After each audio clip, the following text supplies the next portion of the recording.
All right, we're set. I wanted to thank you for taking time to speak with me today. No problem, my pleasure. How was the creative process for the album? Basically, it's always the same. When we talk about creative process, it's more like about coming up with a lot of riffs, and then we brainstorm with my brother Thomas. Okay, what material we have, and I cannot emphasize the word puzzle enough when it comes to creating songs. And it's a lengthy process, but we kind of we write long songs and we try to come up with pieces that are somewhat like working together. Mm-hmm. And I wanted to ask you about the title track.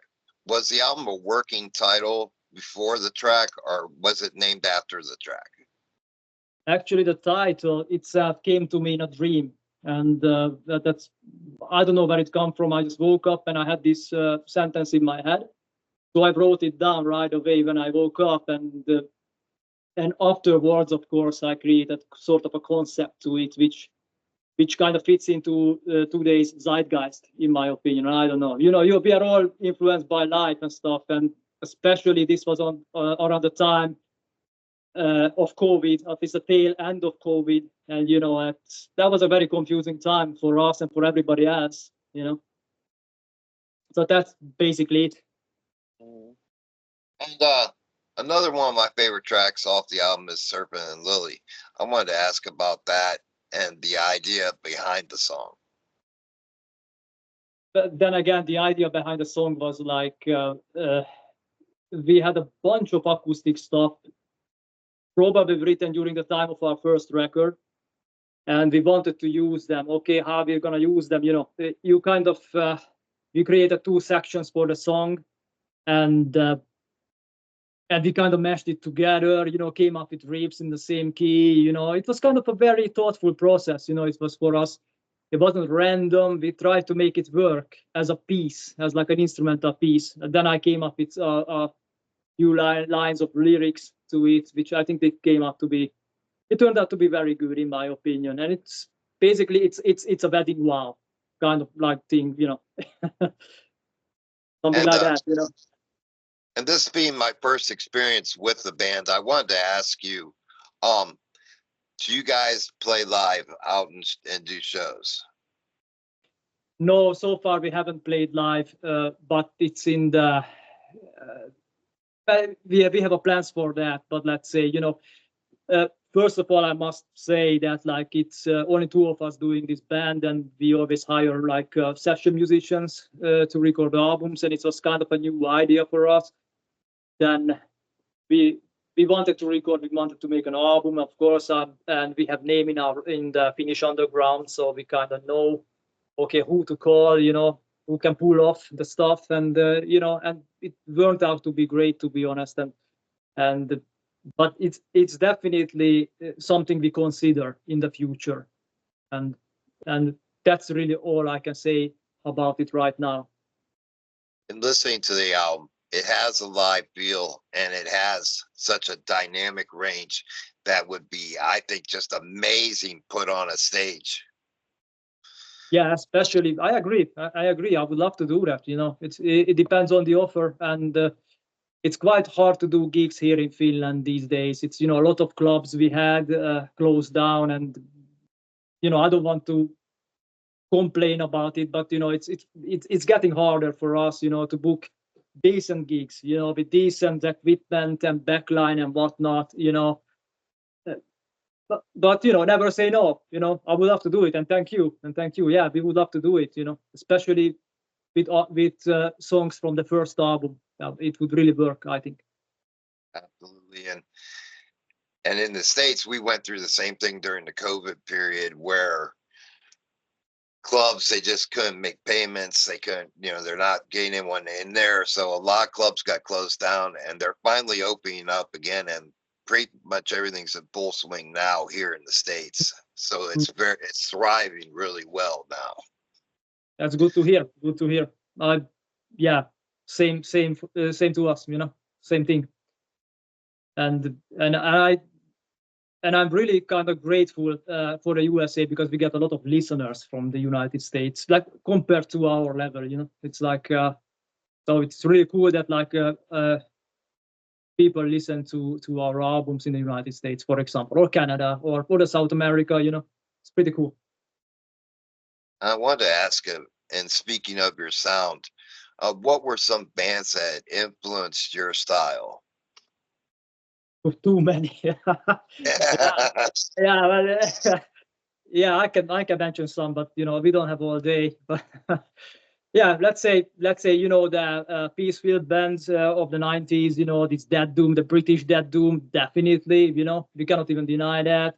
And also like Burzum or Celtic Frost, you know, big fucking influence for us. And or Boiltrover, you know, when it comes to death metal, Benediction, you know, I can go on. And yeah, those bands, you know, we try to stick to the old school stuff. That's what we listen to. And heavy metal, old school heavy metal, and extreme metal, let's say.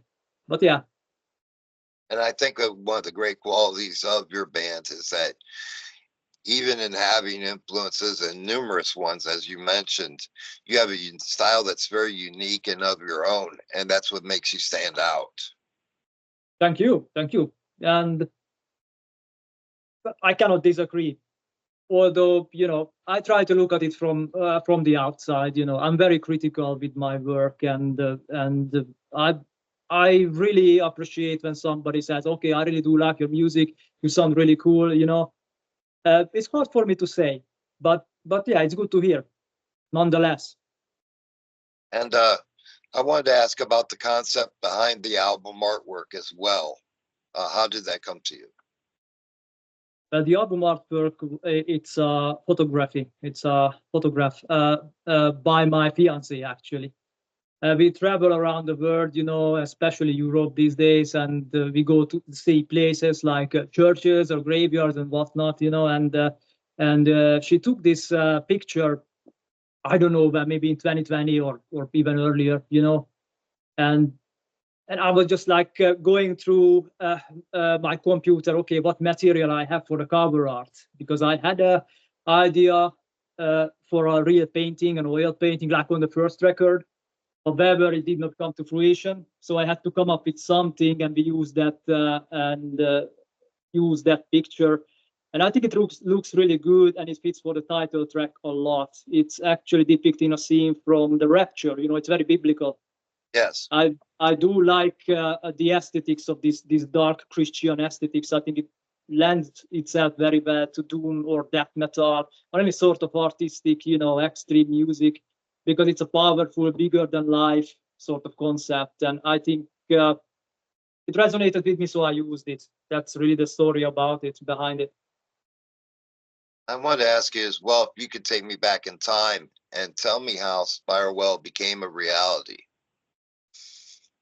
Oh, it happened probably in 2018. Actually, my previous band broke up. I was with a folk black metal band, and my brother was helping it out during the final period, you know, on guitars. And we just I remember we were sitting at backstage before our final concert, and we were thinking that, like, okay, maybe we should do something together, you know, something heavier, something which is more like our style, you know. And because I was just like a keyboard player in various black and folk metal bands before, so I did not start my own project until then. So we kind of agreed, you know, okay, let's do something, and we started to write material, which eventually became our first record. And then we just took it from there. So we made 2 albums back to back, and I haven't looked back since. You know, it's kind of like I've been writing music and creating music since then.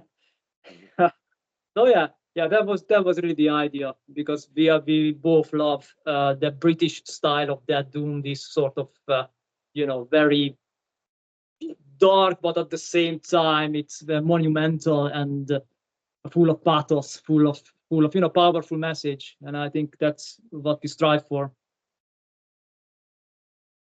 If you could go farther back for me and tell me how music started for you. What started your musical career? Very good question. Yeah. To me, it started way back in my childhood. I think I was maybe 10 years old when I started to listen to like metal music. But when I'm talking about metal music, I'm talking about extreme metal, death metal. I had older cousin who introduced us to a lot of stuff, like Swedish death metal and stuff, very hard hitting stuff right off the bat. I love the classic heavy metal, the Sabotage, the Iron Maiden, Fates Warning, Metallica, whatnot. But to me, I studied piano when I was a kid.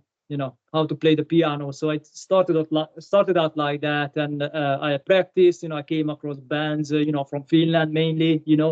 We have a huge metal community in here, and you know after a while you get bored with the hand-on exercises, and you get bored with the scales and stuff. You want to play Stratovarius, you want to play Nightwish, and that's how it rolled. And then you come across with like-minded people, and you get into, let's say, black metal, and that's how you roll. And I don't really think of it. It's just it happened naturally to me. I love the music. I love to play the music and get more experience, and just by doing it, that was it. Along your musical journey so far, I wanted to ask you, what do you feel has been the best advice that's been given to you along the way?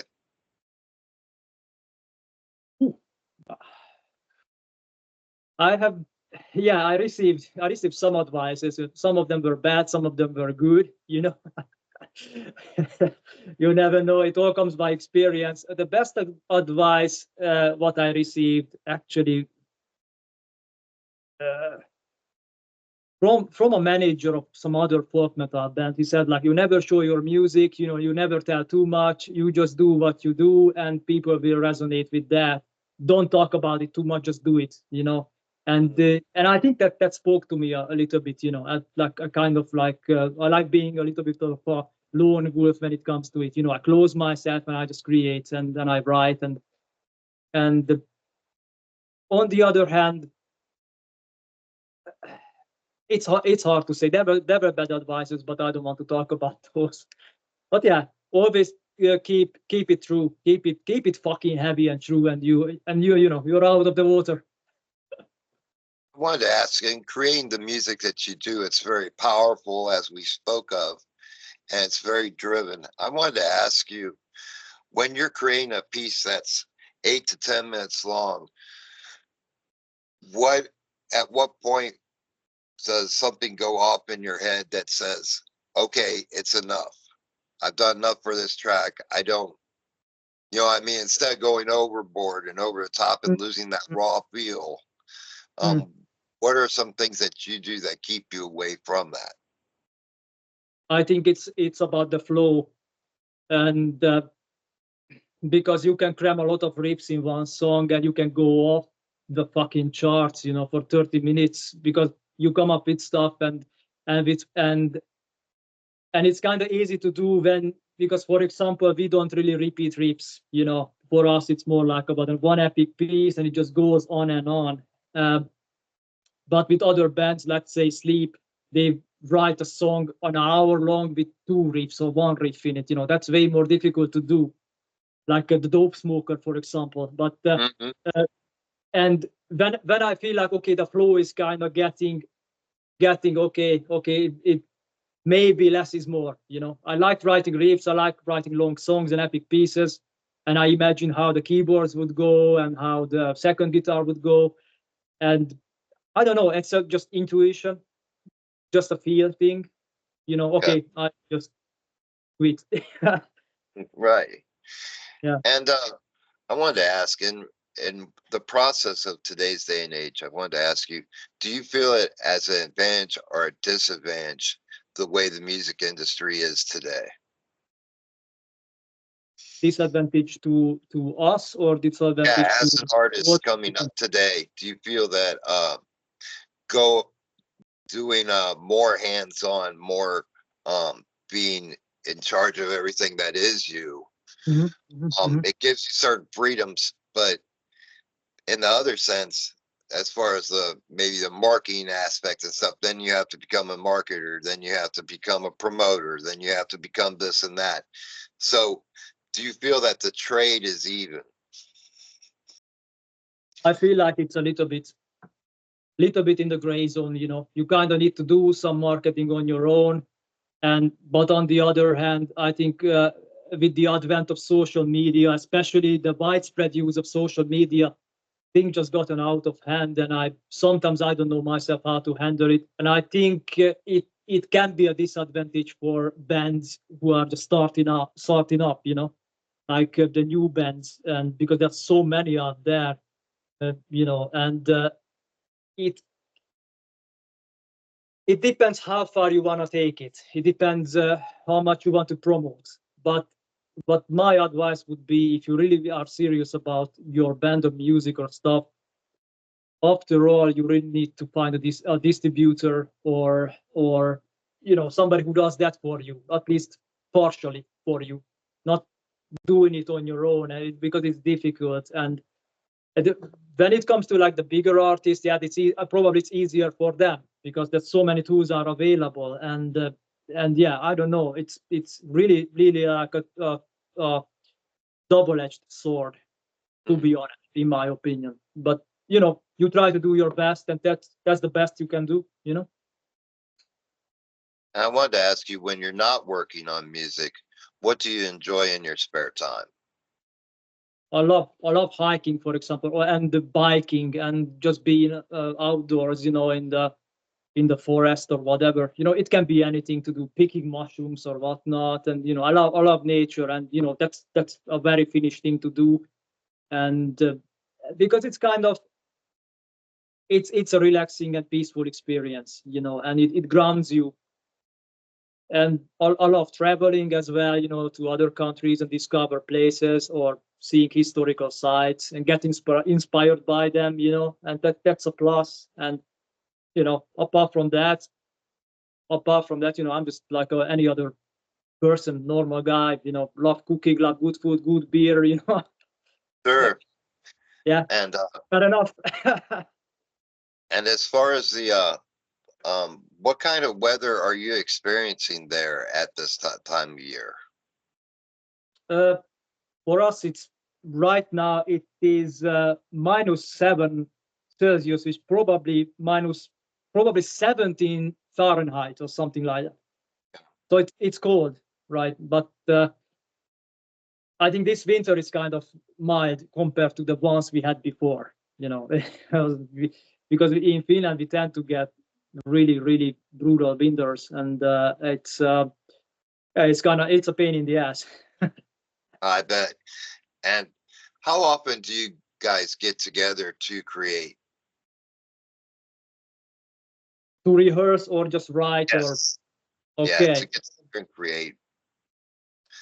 I mean, we send stuff to each other through the internet. We mail a lot of stuff, and okay, check this idea out, and I have this riff, or whatever, and or we just make tabs or Guitar Pro or whatnot, and maybe I would say twice a year, so not too often, But for us, a lot of it is going on online. So it's just because of the distance. Because I forgot to mention that, like, my brother Thomas lives in Hungary. Actually, he doesn't Yes. live here. So I need to put it out there. So Getting back to the album, I wanted to ask you, what's the best way to get a physical copy of the album and any merchandise that you have? what's the best way to get it Yes. for a fan? Okay. Right now you can buy it from our Bandcamp, and but it's a difficult thing from Bandcamp because the postage is very expensive, and it takes me physically going to the post office and send the stuff. So obviously I have to charge money for it, especially when I send stuff outside of Europe. It's very expensive from Finland, and unfortunately. So, but I'm working on a deal with a couple of people that maybe somebody could take over from me the responsibility. I don't want to worry about it. And the fans or the listeners who want to get the CD can get it cheaper, way cheaper. And it's a win-win. Absolutely. And lastly, I wanted to ask you if you could give a message to your fans, what would that message be, my friend? I mean, first of all, I would like to thank anybody who listens to the album and supports us, and buying our albums, or just for the kind words, whatever. I would just tell them to keep doing what they are doing, keep listening to great fucking metal, and I wish the best of luck and the best of health to everybody. I wanted to take a moment to thank you, my friend, for creating an album that I thoroughly enjoyed from top to bottom. One of the things, as I mentioned before, that I truly enjoy is this band is very unique and of its own. And you developed a style that when I hear you, I know it's you. And that's, to me, one of the key elements of success. Thank you. Thank you. I mean, that's all you do as a musician. You stick to your guns and you try to be honest and try to do your best. And, and hopefully your personality or your way of writing comes through. And yeah, that is something I would recommend to do for everyone, who try to make music or create music, just to be yourself. Don't give a fuck. Do it. Don't worry. Do it. That's all. Thank you, my friend, for taking time to speak with me. It's been an absolute pleasure speaking with you, my friend. Thank you. Thank you. Cheers. Cheers. Enjoy the rest of your day, my friend. Thank you. You too. You too.